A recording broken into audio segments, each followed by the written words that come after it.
Welcome to Ghoulish Gab, always spooky, always under 7 minutes.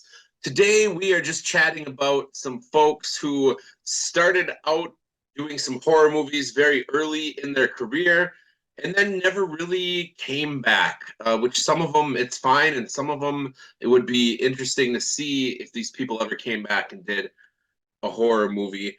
Let's start off with a really well-known one, and that was Jennifer Aniston in Leprechaun, which I'm sure a lot of people have seen. Yeah. She did that, and then I don't know what she did after that, but she's never done anything good that I've Wait, did you seen. say you don't know what she? I mean, to me, I don't know, with Leprechaun, and then she just fell off the face of the earth. I heard she became friends with people. I think so. I I think think so. so. Yep. Yep. Uh, I think that she did okay, but I don't know that horror was her jam. Just throwing that out there. Yeah, it's fine. The rom-com world seems to be where she sticks. Just throwing that out there. Yeah. I had Fairuza Balk as my first one because the big one where you know her from is The Craft. Yeah. But then after that, it's not just that she didn't do much horror. She did, I mean, I think she was in she was in The Waterboy, and I can't name any other really big films that she's in off the top of my head. Mm-mm.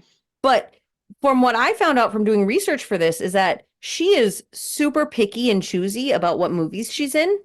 In her words, she didn't want to work for the sake of working. She wanted to feel passionate about what she was acting in.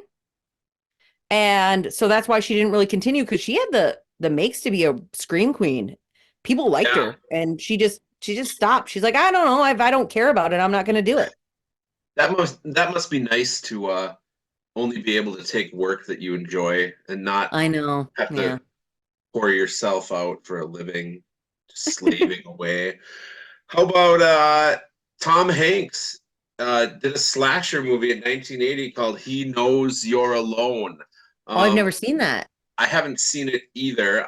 I've known of it, and then I know shortly after that he did this other movie called Monsters and Mazes, which I have seen, which was sort of like people were panicking about Dungeons and Dragons, and so his character is like playing a game that's very similar, and then of course he thinks he's in the game, or maybe he is, and it gets kind of weird, and I don't know if they're just he goes crazy and they're trying to show the dangers of don't let your kids play Dungeons and Dragons. But I don't think we're going to see Tom Hanks ever do anything like that ever again.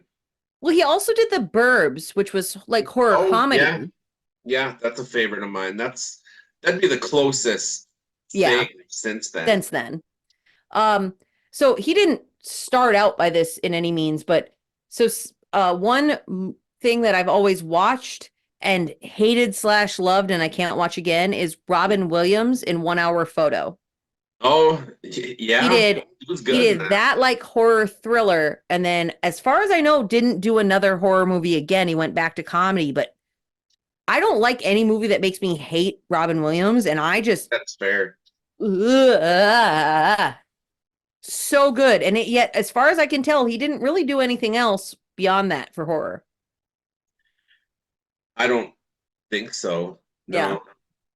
No. Uh, so I'm sure people know about Texas Chainsaw Massacre: The Next Generation, which actually that movie it was tested after they finished it, and the studio decided to shelve it. They weren't even going to put it out at all because it just didn't look like it was gonna make any money, and they wanted to cut their losses.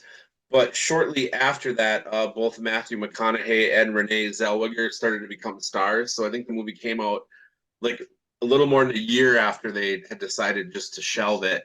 But with both those actors starting to blow up, they decided to put it out, and there's mixed reviews on that. There's some interesting parts in that movie, but I can also see why nobody is ever going to say it's one of their favorite chainsaw movies. Yeah. Yeah.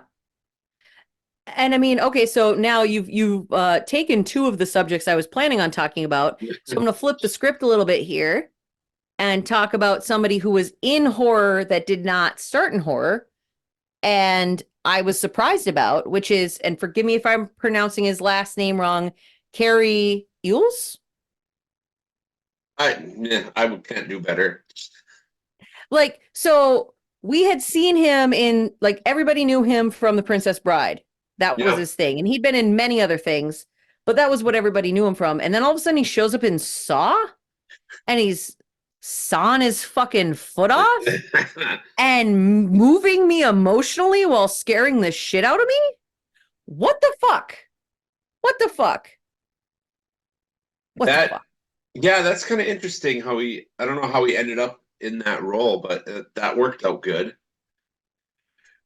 I'm Uh, happy with it. a couple other quick mentions here. Paul Rudd and Halloween: The Curse of Michael Myers, which I think technically it came out shortly after Clueless, but they filmed that movie first. Julia Louis-Dreyfus was in Troll in 1986. Oh, I haven't seen that. Before Is it good? Is it, should I watch it? it's no Troll 2, which everyone should watch, but I remember Troll being, I guess it's probably worth a watch. Wouldn't expect much from it. Uh, Adam Scott and Hellraiser Bloodline, 1996. That Wait, was one of his first. wait, is Adam Scott, is he Ben from Parks and Rec? Yeah. Okay, he's also in Krampus. Oh yeah, yeah. So we did. So Okay. he did come back and He did. he's a glorious, golden, beautiful boy. He's Yeah. great in whatever he does. Um. Yeah. Well, we're about out of time. If you have anybody you want to discuss in the comments, feel free. There's a whole list of people who have done horror movies and are ashamed of it or just never came back. But tell us about some of the ones you know about. Perfect. Beautiful.